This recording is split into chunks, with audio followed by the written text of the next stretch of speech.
Et c'est reparti pour un nouveau coup de main pour l'emploi avec vous, Jérôme Laverny. Bonjour Jérôme. Bonjour Benjamin. On termine la semaine avec un secteur, là aussi, de l'emploi sous tension, un secteur dont on a moins parlé peut-être ces derniers temps. Et pourtant, il est important, c'est l'économie sociale et solidaire. Un secteur qu'on évoque très fréquemment, en n'oublions pas tout un tas de lignes vertueuses. Elles sont pas simplement celles que l'on évoque, c'est un secteur qui recrute énormément, c'est l'économie sociale et solidaire. Et on est en ligne pour en parler avec Manuela Pinto. Bonjour. Bonjour. Et bienvenue sur Sud Radio. Vous êtes administratrice de l'UDES, l'Union des employeurs de l'économie sociale et solidaire en charge du développement territorial, délégué général d'Elisfa, syndicat sur ce secteur, syndicat des employeurs, avec, on le disait, beaucoup de recrutement dans ce secteur-là, un secteur clé. Et c'est vrai qu'on parle peu des emplois et pourtant ça recrute beaucoup. Alors, ça recrute beaucoup. On en parle peu parce que c'est un sigle qui est méconnu du grand public. On dit l'ESS, l'économie sociale et solidaire. Et pourtant, ce sont des métiers que vous connaissez les uns les autres. Ce sont des métiers qui ont été en première ligne au moment de la crise sanitaire. On peut parler des aides à domicile notamment et des soignants. Ouais. Et ce sont aussi des métiers que vous croisez au quotidien. Quand vous déposez votre enfant le matin dans une crèche associative, c'est une association. Le midi, vous utilisez des chèques déjeuner qui sont gérés par une coopérative. Vous avez recours à une mutuelle. Vous avez besoin d'accompagnement à domicile pour vos parents âgés ou vos grands-parents âgés. Et c'est des secteurs qui sont principalement gérés par des associations également. Donc, fondation, mutuelle, association, coopérative, tout ça, c'est l'économie sociale et solidaire et c'est 10% de l'emploi. Donc, c'est vraiment un secteur énorme, extrêmement important. Et aujourd'hui, oui, on recrute. Tous les secteurs de l'économie sociale et solidaire recrutent, je pense, autour de 100 000 emplois par an actuellement. On a des grands besoins, particulièrement sur certains secteurs, mais je pense qu'on va y revenir plus concrètement. Et partout en France, effectivement. Alors justement, allons-y. Les secteurs principaux qui recrutent, ce sont lesquels ? Alors, principalement, on va citer les secteurs de l'aide à domicile, l'aide et l'accompagnement à domicile. Il faut rappeler que c'est principalement des métiers auprès des personnes âgées pour permettre aux personnes âgées de rester à domicile aussi longtemps qu'elles le souhaitent. Ce sont aussi des métiers autour de l'accompagnement des personnes en situation de handicap, l'accueil de la petite enfance, également l'animation, donc ce qu'on connaît, les centres sociaux, socioculturels. Ouais. Ce sont les métiers également autour du sport. Aujourd'hui, on a des activités sportives qu'on ne peut pas développer comme on le souhaiterait par manque de personnel.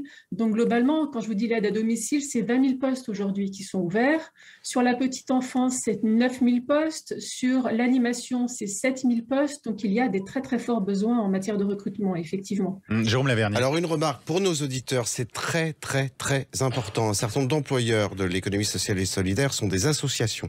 Or, il se trouve qu'il y a un contrat aidé actuellement, ça peut changer, mais actuellement, qui suppose que si vous habitez en quartier prioritaire notamment, eh bien vous êtes éligible à ce contrat aidé, ce qui est très important dans la candidature de ce genre de contexte. Une question maintenant, est-ce que vous accompagnez par des parcours de formation vos futurs collaborateurs? En tout cas, est-ce que certains des employeurs accompagnent et ont mis en place des dispositifs de formation? Oui, parce que en fait, travailler dans l'économie sociale et solidaire, c'est pas juste proposer un emploi. C'est proposer un emploi et un parcours professionnel, si bien que dans la majorité de nos secteurs, on a des contributions à la formation professionnelle, des financements pour la formation professionnelle qui sont très importants. Pour ne citer que l'exemple de mon secteur, on est à plus de 2 fois la contribution qui est prévue par le Code du travail. Donc ça nous permet d'accueillir des salariés qui ne sont pas formés, de les former et de leur proposer un parcours. Ça nous permet également de proposer d'accueillir des salariés qui sont déjà formés, puisque sur des professions réglementées, on a parfois on a des obligations de formation, de niveau de qualification, mais aussi on accueille volontiers les personnes qui viennent de grandes écoles parce qu'on a aussi des besoins en matière d'encadrement, de direction, de pilotage de projet. Donc, on accueille tout le monde, y compris les salariés qui ne sont pas formés, parce que pas formés, ça ne veut pas dire sans compétences, et on considère qu'à chaque étape de notre parcours professionnel, on peut évoluer dans ses compétences tant qu'on est accompagné par la formation professionnelle, par l'employeur et qu'il y a un vrai engagement sur ce sujet-là. On a beaucoup entendu parler ces derniers temps, notamment sur ces métiers d'aide à domicile, les questions de statut, de salaire. Est-ce que du côté des employeurs, il y a une réflexion aussi autour de ça pour séduire, vous qui avez besoin justement de recruter à ce niveau-là ?